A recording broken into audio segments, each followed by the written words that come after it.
Alright, so today we have the Finnish M39 Mosin-Nagant. So this is Finland's Mosin-Nagant, or their modification of one.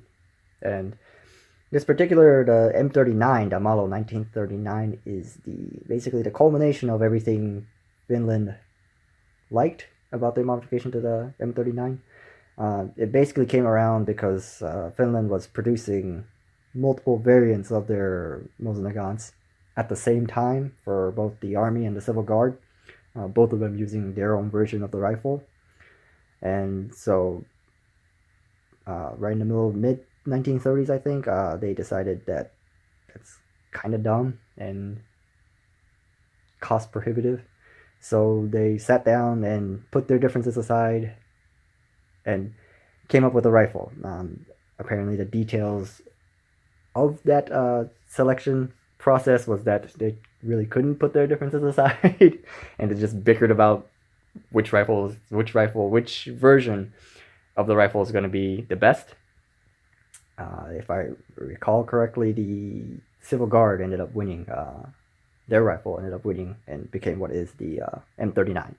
But enough of that. Basically, these things are restocked and rebarreled Mosin-Nagant action. I mean, of course, the sights and stuff are different too, but essentially that's the main differences from the original Russian Mosin-Nagants.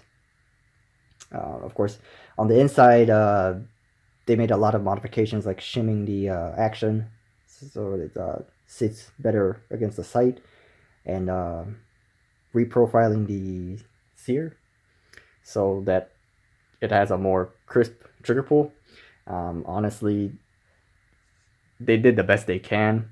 In this particular rifle, they did the best they can, but at the end of the day, it's still a Mosin-Nagant, so by trigger standards, it's still pretty rough, but definitely miles better than the original, I guess, the 9130, which would be what I have.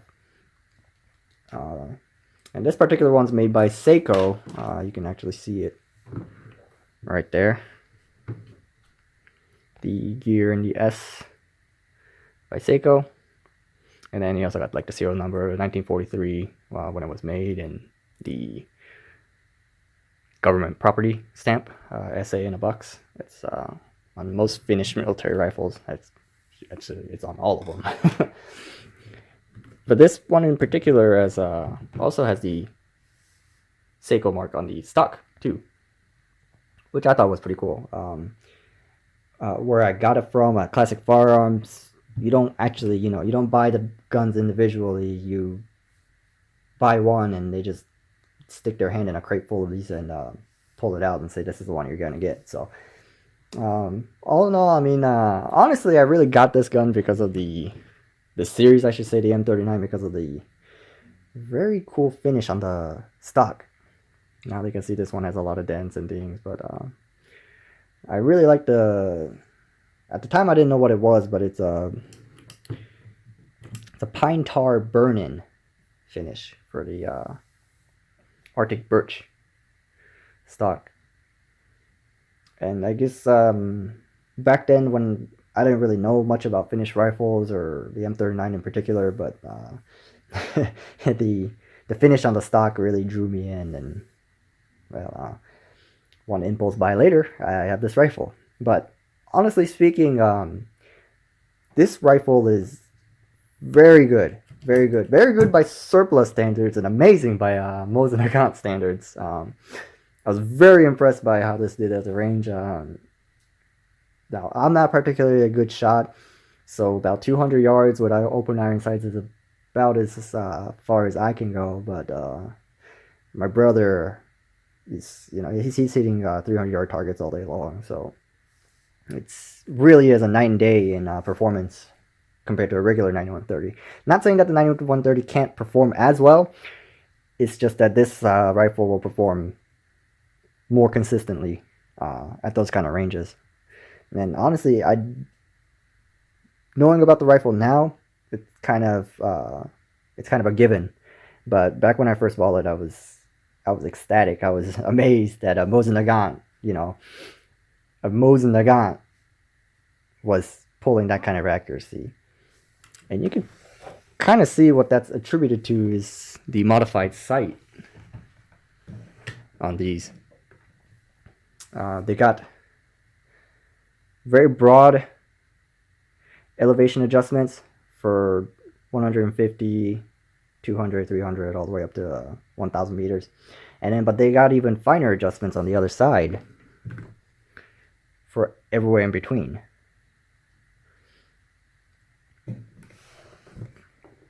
Sorry, there's a little off screen there. But yeah, so each of these teeth actually has a hook. So you have, of course, your 100-meter graduations for, I guess, like a quick adjustment, but they have finer marks for everything in between. And the front sight itself is pretty wide, but very fine on the tip. So you got these two wings that protects it, and then the center sight you aim from. And that's also, you can adjust it for windage from the side too with a screwdriver. And yeah, all in all, this is a very, very impressive rifle. With my experience, or I guess what's available to me here in Texas, this is the ammunition choice that I've been using out of the gun.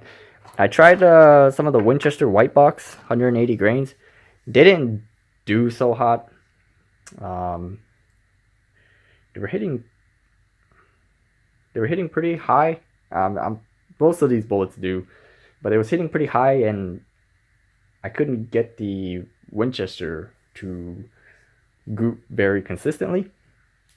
But yeah, I mean, your standard assortment of the Russian silver tip, 147, I think, 147, 149 grain steel cord, light ball. This is from my local sporting goods store, Academy. I'm not sure if they have any stores outside of Texas, but this is what they sell in 185 grain full metal jacket and steel case. I tend to shoot this the most because of range restrictions and all that kind of stuff, and most places don't like you shooting steel core ammo at steel targets for obvious reasons. And I also picked up some of this, I guess, collectible blue box Russian match. I think these are coming in at 182 grains.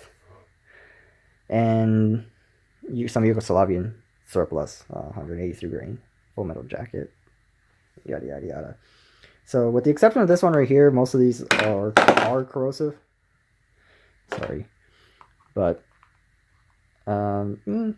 honestly, this one kind of groups inconsistently. I guess that's to be expected out of the price you pay for the ammunition, which is about $13 a box for 20 rounds, which I guess isn't cheap.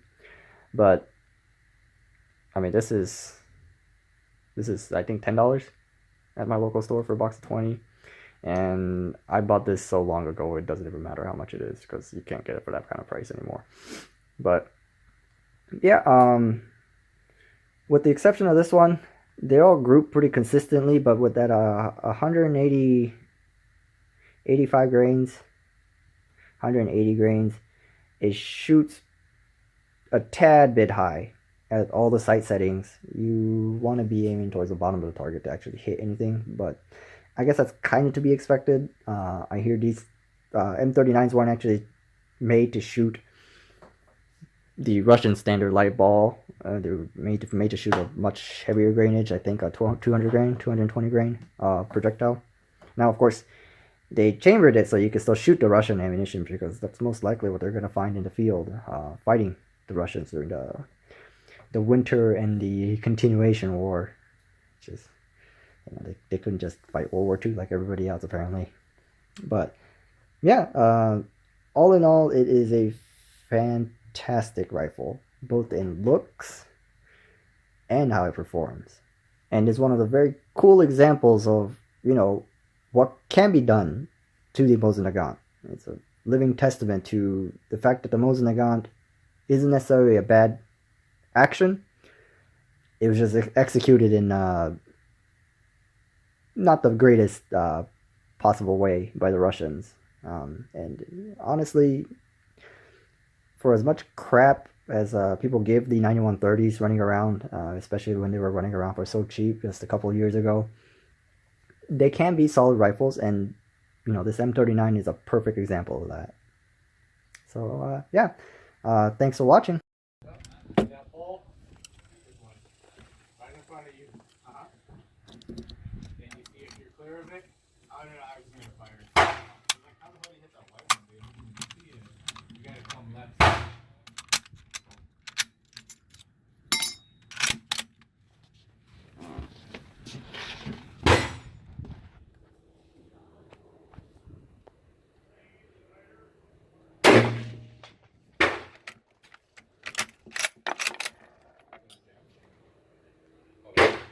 Hold on. Want to do anything? We're doing a sports action, dude.